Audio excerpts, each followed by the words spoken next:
Assalamualaikum warahmatullahi wabarakatuh.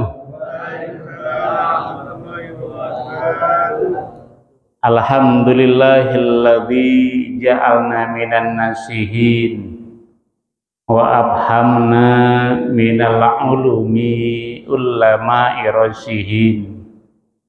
Wassalatu wassalamu ala sayyidina Muhammadin wa ala alihi wa sahbihi ajma'in, amma ba'd. Qala Allah ta'ala fi ayatil karim, bismillahirrahmanirrahim, kul hal yastawil ladina ya'lamuna wal ladina la ya'lamun. Shadaqallahul azim. Qala nabiyyun sallallahu alaihi wasallam, man salaka tariqan yaltamis bihi ilman sahalallahu lahu tariqan ilal jannah. Allahumma anfa'na bima 'allamtana wa 'allimna ma yanfa'una, rabbi zidna ilman warzuqna fahman, amin ya rabbal alamin. Gimana kabarnya Bapak-bapak? Alhamdulillah. Puji syukur kita panjatkan kehadirat Allah Subhanahu wa ta'ala.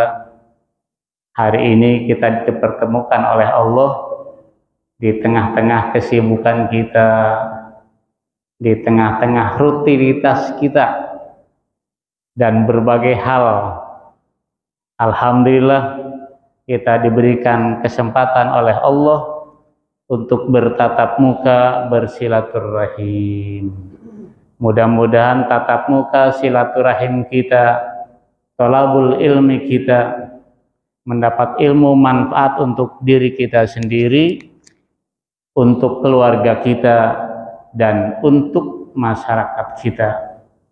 Sebagaimana doa yang Rasulullah anjurkan, bahwa kita minta tadi, Allahumma anfa'na bima 'allamtana. Ya Allah, jadikan saya orang yang senang belajar dengan ilmu, dan jadikan ilmu itu manfaat untuk saya yang ngajar dan manfaat untuk orang lain. Bapak sekalian, sholawat beserta salam semoga terlimpah kepada Nabi kita, Nabi Muhammad Sallallahu Alaihi Wasallam. Mohon maaf hari ini saya nggak bawa kitab, jadi terburu-buru Pak Agus. Ya Allah, nggak bawa kitab saya. Ya, saking asik ngobrol, ada saudara jauh, setahun lebih nggak ketemu, datang tadi. Saya pusat gimana judulnya nih? Gimana judulnya nih? Ya, akhirnya saya izin mohon maaf, bukan musir sama saudara saya, tapi jamaah pada nungguin. Akhirnya dia pulang, saya kesini. Jadi mohon maaf Bapak ya, lambat. Jadi ketinggalan kitab kita nih, kitab Nasoihul Ibad. Tapi momennya sekarang masih momen Idul Adha. Bapak sekalian, di surat Al-Mumtahanah ayat 4 Allah menyampaikan firman-Nya, qad kanat lakum uswatun hasanah fi Ibrahim walladzina ma'ahu. Sungguh kata Allah di surat Al-Mumtahanah ayat 4, ada suri tauladan fi Ibrahim, pada Nabi Ibrahim, walladzina ma'ah, tidak hanya tauladan pada diri Nabi Ibrahim, walladzina ma'ah, orang-orang yang membersamai Nabi Ibrahim alaihis. Siapa dia? Istrinya dan anaknya. Siapa istrinya? Siti Sarah. Siapa istrinya? Siti Hajar. Siapa anaknya? Nabi Ismail alaihis salam. Ada apa? Allah sampai menyampaikan itu, qad kanat lakum fi Ibrahim. Ada apa di keluarga Nabi Ibrahim? uswatun hasanah. Apa yang bisa kita petik ambil dari Nabi Ibrahim alaihissalam? Yang pertama, Masya Allah, Nabi Ibrahim itu sabarnya luar biasa. Gimana sabarnya luar biasa? Maaf, puluhan tahun berumah tangga punten, tidak punya keturunan. Masya Allah, diuji oleh Allah sampai sudah aki-aki dan nini dengan Siti tuh, dengan Siti Sarah, tapi tetap Allah berprasangka baik. Nabi Ibrahim berprasangka baik kepada Allah. Kenapa? Karena Nabi Ibrahim dan ajaran Rasulullah Shallallahu Alaihi Wasallam, bahwa di hadis kudusinya, bahwa kata Allah, saya bagaimana prasangka dari umatnya. Kalau umatnya berprasangka jelek, maka Allah juga berprasangka jelek terhadap kita.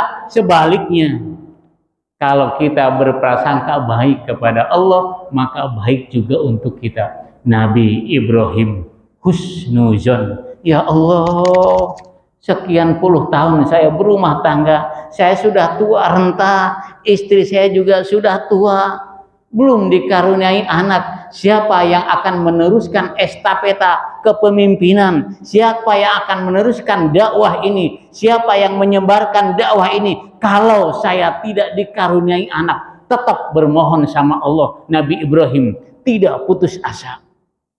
Tapi belum juga dikabulkan, tetap husnuzon sama Allah. Akhirnya istrinya bilang sama suaminya, bahasa kitanya, Bang, kalau begini terus, nanti siapa yang nerusin rumah tangga kita nih?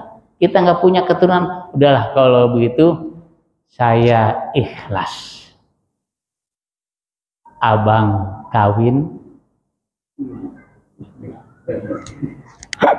Ya, abang kawin. Kenapa? Siapa tahu setelah abang nikah lagi punya Pak, langkah yang kayak begitu ya? Ada nggak tuh bagus? Bilang ke kita, ya, Bang, saya ikhlas. Hah? Alhamdulillah luar biasa. Ya, ikhlas itu. Bininya tuh sama siapa kalau gitu? Neng, bahasa kitanya, Bu, nih sama pembantu kita dah. Siapa? Siti Hajar. Masya Allah, ikhlas. Akhirnya nikah dengan Siti Hajar dengan restu, ditemenin lagi. Langka tuh ya. 1001 kali ya, kecuali Ustadz Jahrudin. Ya, Masya Allah, benar Bapak sekalian, dengan Siti Hajar Allah mengabulkan doanya. Terima kasih. Lewat rahim Siti Hajar akhirnya lahirlah Ismail, seorang laki-laki. Alhamdulillah ya Allah, inilah calon penerus generasi saya yang akan meneruskan dakwah, yang menyampaikan ajaran agamamu ya Allah. Alhamdulillahirabbil alamin.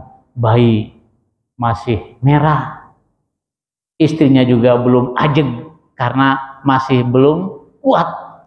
Ada perintah dari Allah bahwa anaknya yang masih bayi dengan istrinya Siti Hajar untuk dibawa ke gurun pasir yang panas, yang tandus, tidak ada air, tidak ada pohon. Dibawa ke sana anaknya Ismail dengan istrinya Siti Hajar, dibawa terus jalan, terik matahari, namanya di gurun kan. Masya Allah, di kita aja nih berapa derajat di kita panasnya ya. Kemarin tuh di Mekah tuh ya, saudara kita banyak yang kolap. Kenapa? Karena derajat panasnya hampir mencapai 50. Sudah banyak kelep-kelep panas karena tidak terbiasa. Di kita panasnya nggak terlalu seperti itu, dibawa ke Mekah panasnya luar biasa.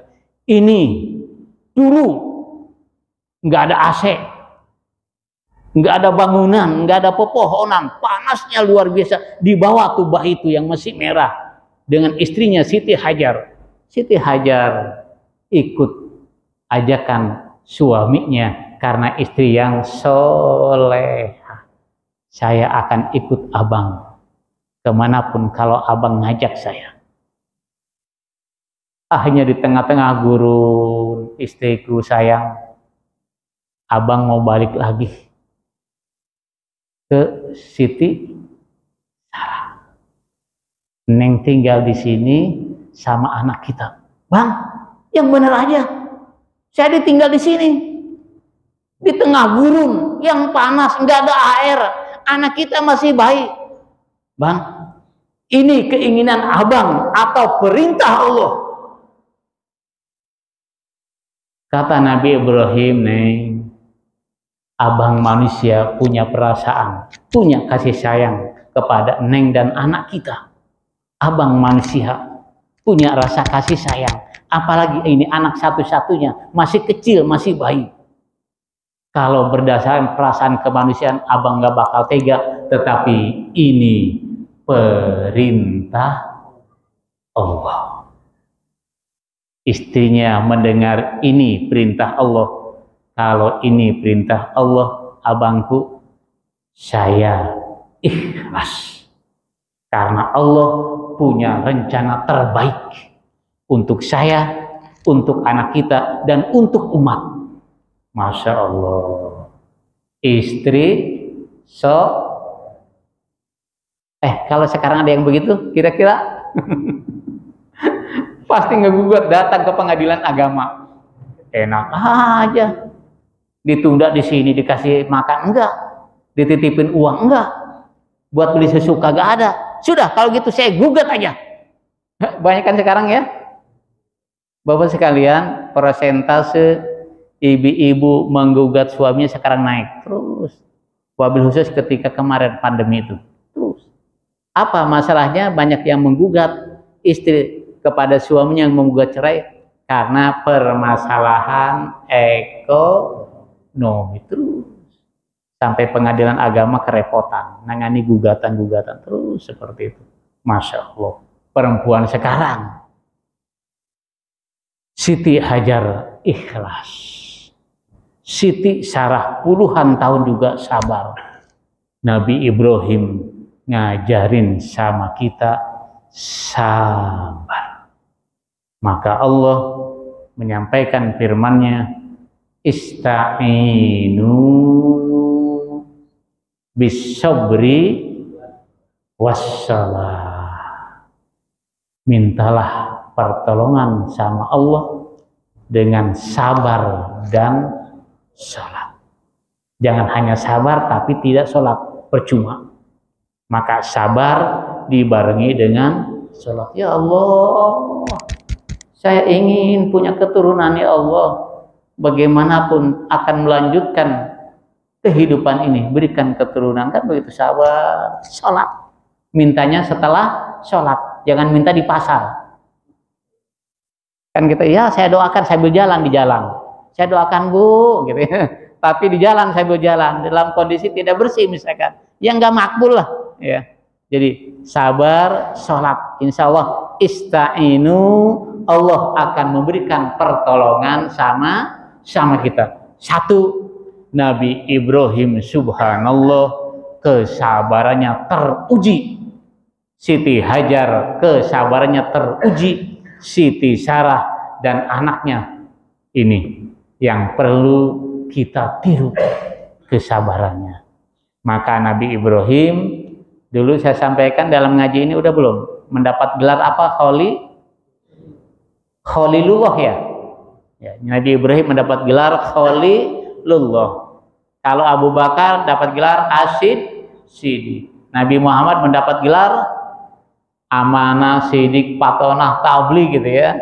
Jujur terus ya. Ini Khalilullah mendapat titelnya, bukan profesor doktor, tetapi Khalilullah, kekasih Allah. Kenapa mendapat gelar Khalilullah? Karena ini kesabarannya teruji. Subhanallah, luar biasa.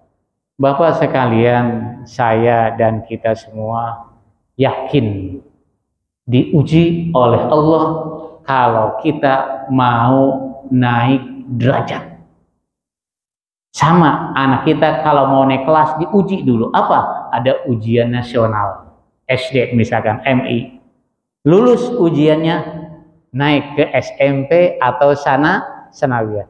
Kelas 3 sanawiyah SMP diuji lagi. Kenapa? Kamu mau naik SMA atau aliyah. Mau ke perut terus diuji. Kenapa? Kalau mau naik derajatnya. Sama di hadapan Allah.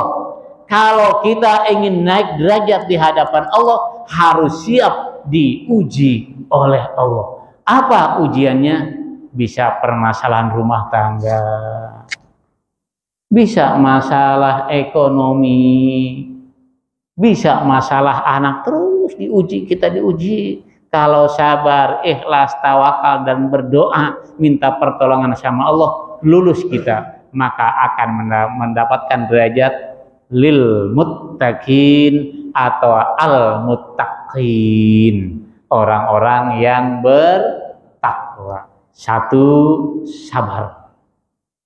Orang yang tidak sabar mengambil jalan pintas, bukan menyelesaikan masalah, tetapi malah menambah masalah. Orang yang bunuh diri sekarang banyak. Ada pegawai kemarin, karyawan apa? Indomaret ya, yang bunuh diri suaminya ya atau istrinya itu ya, yang bunuh diri. Kenapa? Karena tidak sabar, karena tidak sabar masalah ekonomi, pinjam uang ke pinjaman online. Kenapa? Karena tidak sabar menghadapi ujian ekonomi, karena terlilit hutang, malu dikejar-kejar bank, akhirnya mengakhiri hidupnya terus. Kenapa? Karena tidak sabar. Bukan menyelesaikan masalah, tapi nambah masalah. Satu, Nabi Ibrahim dan keluarganya sabar. Yang kedua, Bapak sekalian, apa yang kita petik dari pelajaran Nabi Ibrahim bersama keluarganya? Nabi Ibrahim makin besar, ya. Nah, sebelumnya juga Nabi Ibrahim, anaknya Nabi Ismail makin besar, sudah remaja. Akhirnya Nabi Ibrahim mimpi. Akhirnya mimpi itu disampaikan ke anaknya yang sudah bujang tadi, remaja. Anakku, ya bunaya, oh my son, bahasa kitanya gitu ya. Ya bunaya, hai anakku. Nanti buka di surat As-Sofat ayat 102. Ya bunaya, hai anakku, ini kata Allah, saya melihat fil manam, dalam tidurmu, anni ajbahuka, saya menyembelihmu. Bahasa kita mana? Bapak ngimpi kok berkali-kali ya? Ngimpinya apa? Ngimpi nyembelih kamu berkali-kali. Ini bukan ngimpi sembarangan. Kayak kita ngimpi dikejar kereta gitu ya, ngimpi jatuh dari ranjang kita terus begitu terus. Ya.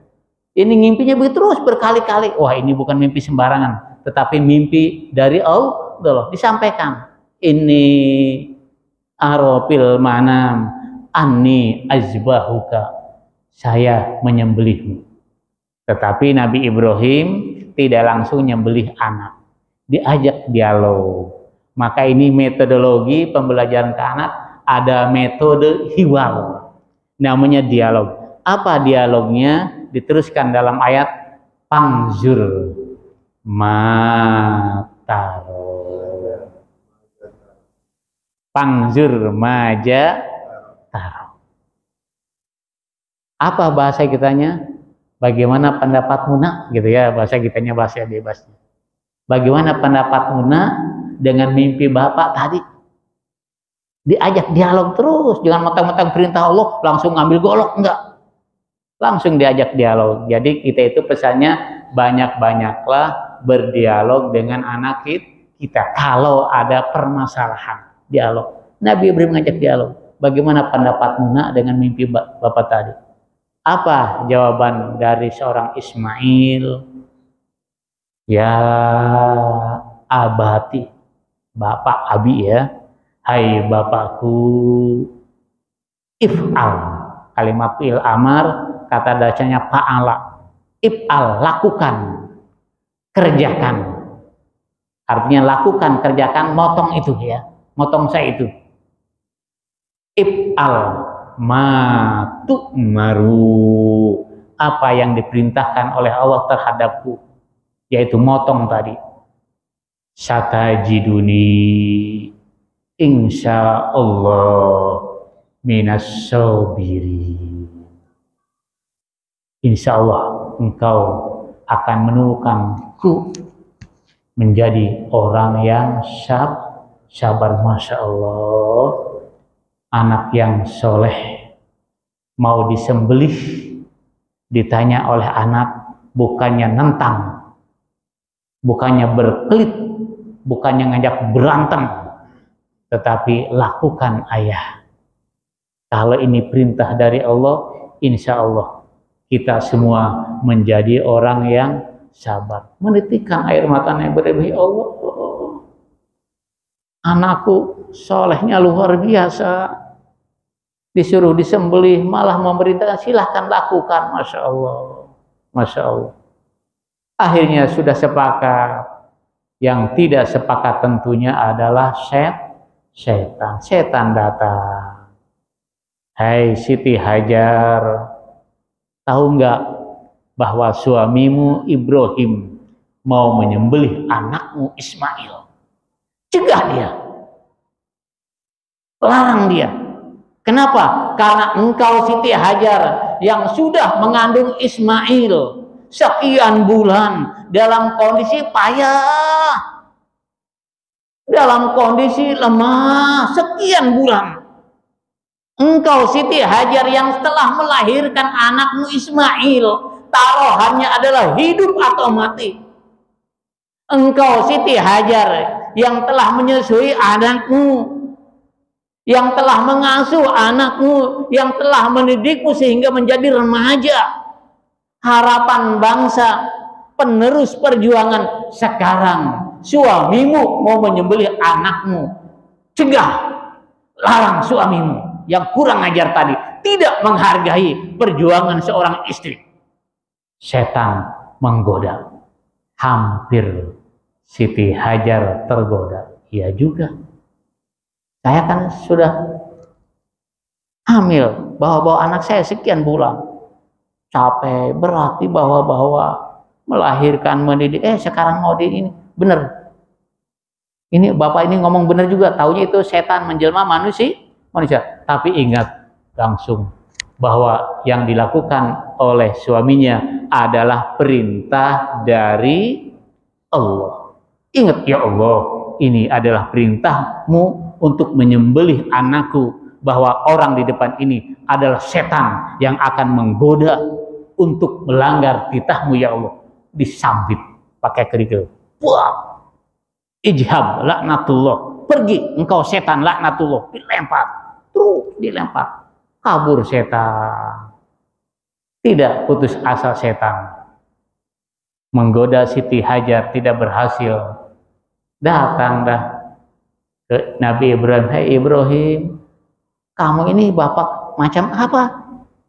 Kamu kan sekian puluh tahun berumah tangga, engkau berdoa minta dikaruniai seorang anak untuk meneruskan dakwah, engkau permintaan engkau dikabulkan mendapatkan anak. Sekarang sudah remaja engkau potong. Di mana akalmu hai Ibrahim? Kata setan.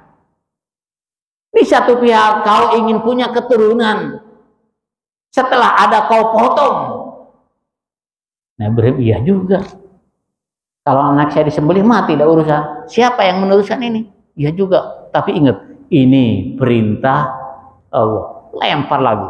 Wah, setan laknatullah. Ijhab, pergi, kabur kamu.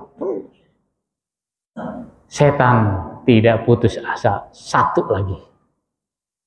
Ismail digoda. Hai Ismail, engkau anak muda remaja punya cita-cita, engkau mau punya rumah tangga, engkau nanti akan meneruskan dakwah masa depanmu jauh ke depan. Engkau sekarang akan disembelih oleh bapakmu yang sudah tua renta. Lawan dia. Karena engkau akan dibunuh. Lawan bapakmu. Engkau gagah. Pasti menang. Kalau butuh bantuan saya siap. Kata setan. Iya juga. Saya kan pengen punya istri. Saya juga ingin menikmati dunia ini. Ya juga ya. Ini si bapak nih. Tapi ingat lagi. Ini adalah perintah dari Allah. Dilempar lagi itu setan oleh Ismail. Akhirnya setan gigit jari. Tidak berhasil keluarga tadi. Subhanallah.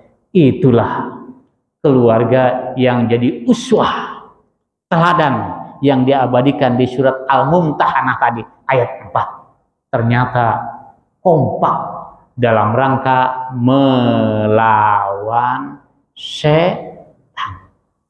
Apa artinya Bapak untuk saya dan kita semua?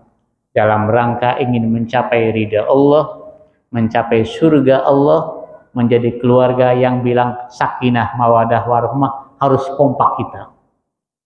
Kita, istri kita, dan anak kita. Tidak cukup kita ngaji sendiri, sementara istri kita tidak ngaji. Ajak istri kita untuk ngaji, ajarin. Kalau tidak sempat dan tidak mampu dan tidak punya luang waktu, ajak, berikan kesempatan, tunjukkan bahwa harus ngaji ke orang lain. Ikut mah, kita udah tua ngaji dah. Jangan bisnis melulu, jangan arisan melulu kemana-mana tapi kagak ngaji. Seminggu sekali, no, ada ngaji tahsin, ada ngaji fikih, ada ini itu, silahkan terus gitu.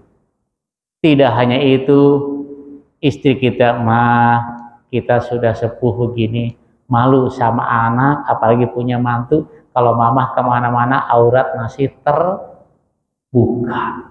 Sekarang tutup mah aurat ya, malu sama anak kita. Tuh, masalah kompak.